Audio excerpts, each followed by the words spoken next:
বেটা তুই তো পোলা মানুষ হইছা, একদিন না একদিন তো তোর বিয়া হইবই, তোর ফ্যামিলিতে তোর বিয়া দিব, সমস্যা নাই। এত তাড়াহুড়া কিসের, এত তাড়াহুড়া কিসের? নাকি ওই কাশেম কাকার মেয়ে শিবালি তোরে চাপ দিতেছে?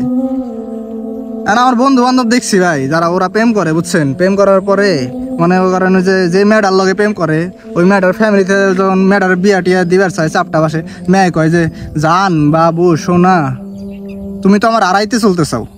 কই কে বাবু তোমার আমি আরামকে, তোমার ছাড়া তো আমি জীবনে কিছুই চাই না। কয় জান আমার তো বাড়ি থেকে বিয়া ঠিক করতেছে, তুমি যদি আমার এখন বিয়াটা না করো তাহলে কিন্তু আমি অন্য বেটা রয়ে যাবো, তুমি পথে পথে হয়ে যাবে। ঠিক আছে, এমন পরে পুরোটাই আমার ওই বন্ধু বান্ধব পরে চিন্তা ভাবনা করে দেয়, তাই তোরে এতদিন মেডাল প্রেম করলাম, ওরে ছাড়া তো আমার জীবন চলবো না, ওরে ছাড়া আমি বাঁচুম না। ঠিক আছে, পরে মনে কর না আবেগের বয়সে বিবেক হারাইয়া বিয়েটা করে।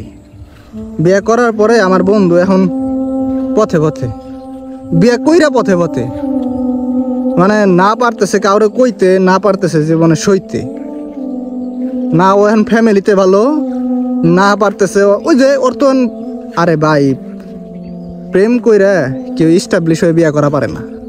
ঠিক আছে, ওই বেকার অবস্থায় যে বিয়ে করে, বেকার অবস্থায় বিয়ে করে ওর জীবনে সব শখ আহ্লাদ ও মাটি করে দেয়।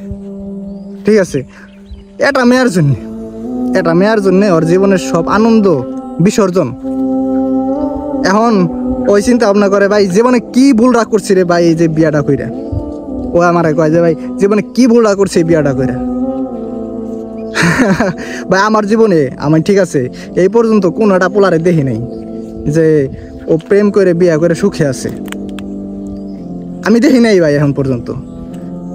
অথচ যারা প্রেম করে সেগা খাইছে ভাই, ওরাই দেখবেন যে পরে যায় ভালো আছে, ওরাই কয় আলহামদুলিল্লাহ ভাই বাঁচছি, মেয়েটা আমার হাতে না আইসে বাঁচছি ভাই, আসলে ভাই আমার জীবনটা তছনছ হয়ে যাইতো।